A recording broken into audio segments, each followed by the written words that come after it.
नवरात्रि में मां दुर्गा के 9 रूपों की आराधना और उपासना की जाती है। मां आदिशक्ति के नवदुर्गा के रूपों में प्रथमतः मां शैलपुत्री की पूजा की जाती है। जैसे कि उनके नाम से ही विदित हो जाता है, मां शैलपुत्री हिमालय के महाराज की पुत्री के रूप में अवतरित हुई। चूंकि हिमालय को संस्कृत में शैल भी कहा जाता है, इस कारण से मां को शैलपुत्री के नाम से जाना जाने लगा। दक्ष प्रजापति सृष्टिकर्ता ब्रह्मा के पुत्र हैं। उनकी 24 पुत्रियां थीं।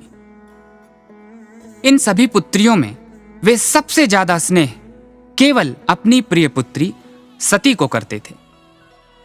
सती ने मन ही मन भगवान शिव को अपना पति चुन लिया था और पुत्री के प्रेम में विवश होकर प्रजापति दक्ष ने अपनी प्रिय पुत्री का विवाह देवों के देव महादेव से तय कर दिया।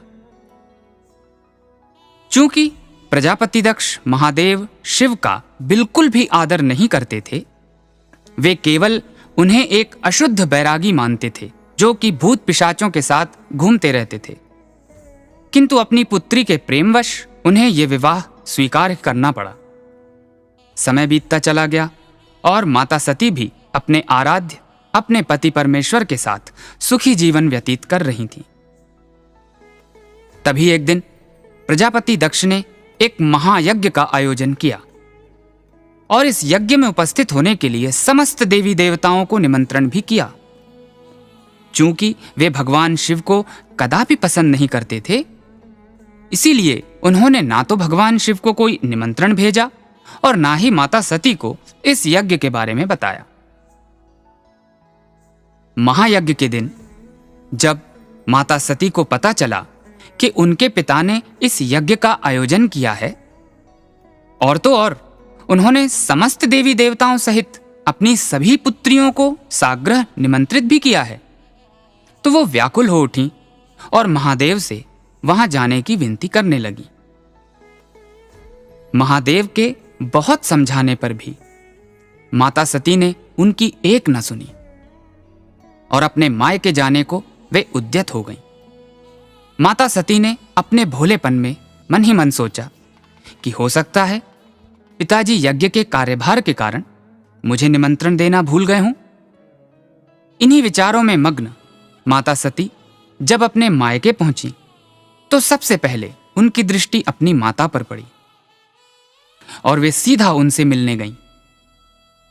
उनकी माता ने भी अपनी पुत्री को हृदय से लगाकर उनका स्वागत किया, किंतु माता सती की अन्य बहनों ने उनके प्रति कोई विशेष स्नेह नहीं दिखाया।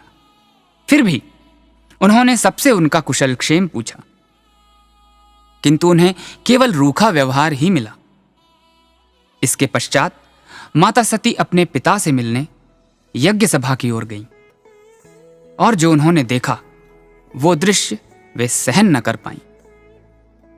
प्रजापति दक्ष ने सभी देवताओं के लिए सुंदर आसन का प्रबंध किया था और सभी के लिए यज्ञ का भाग भी निश्चित किया था, किंतु इनमें से एक भी ना ही आसन और ना ही यज्ञ का भाग महादेव के लिए रखा गया था। माता सती ने जब अपने पिता से इस अनुचित व्यवहार के बारे में प्रश्न किया तो प्रत्युत्तर में प्रजापति दक्ष ने भगवान शिव के बारे में बहुत ही कठोर और अपमानजनक शब्द कहे।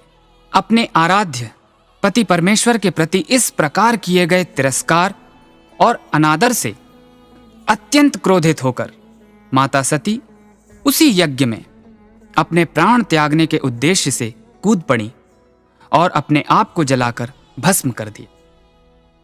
जैसे ही ये बात नंदी द्वारा महादेव को ज्ञात हुई, उन्होंने क्रोधावेश में आकर घोर तांडव नृत्य किया और अपने घोर रूप वीरभद्र और महाकाली का आह्वान किया।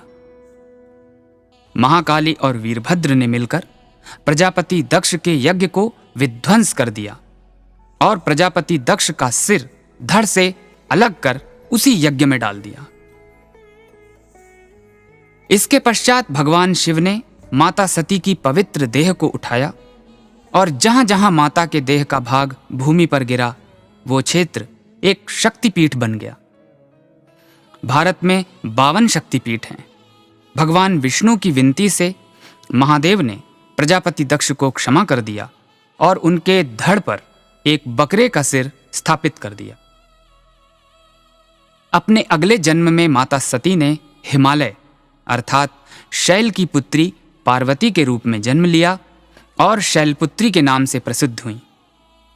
इस जन्म में भी उनकी भक्ति और उनका प्रेम भगवान शिव के लिए हुआ और उनका विवाह महादेव से हुआ।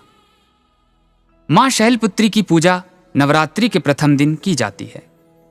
उनका वाहन एक बैल है। वे हाथ में एक त्रिशूल और दूसरे हाथ में कमल का एक फूल धारण करती हैं। चूंकि माता शैलपुत्री ने अपने आराध्य की अर्धांगिनी बनने के लिए कठोर तपस्या की, इसी कारण से ऐसा माना जाता है कि वे तपस्वियों और योगियों की अधिष्ठात्री हैं। साधना, तप और योग करने वालों की वे रक्षा करती हैं। योग विद्या अनुसार योगी और तपस्वी मां शैलपुत्री का ध्यान मूलाधार चक्र पर केंद्रित करते हैं। मूलाधार चक्र में स्थित मां शैलपुत्री उन सभी योगियों, तपस्वियों और अपने भक्तों को मनोवांछित फल प्रदान करती हैं। इसीलिए मां शैलपुत्री को प्रसन्न करने के लिए साधक हिमालय की शरण में रहकर अपना तप फलीभूत करते हैं। वे समस्त वन्य जीवों की रक्षक मानी जाती हैं। मां शैलपुत्री की पूजा षोडशोपचार विधि से की जाती है। मां शैलपुत्री की पूजा के लिए सफेद वस्त्र, सफेद रंग के मिष्ठान और सफेद पुष्प अर्पित किए जाते हैं। शैल की भांति ही मां शैलपुत्री भी सदैव स्थिर और दृढ़ रहकर अपने भक्तों की रक्षा करती हैं। मां शैलपुत्री की स्तुति इस श्लोक से की जाती है।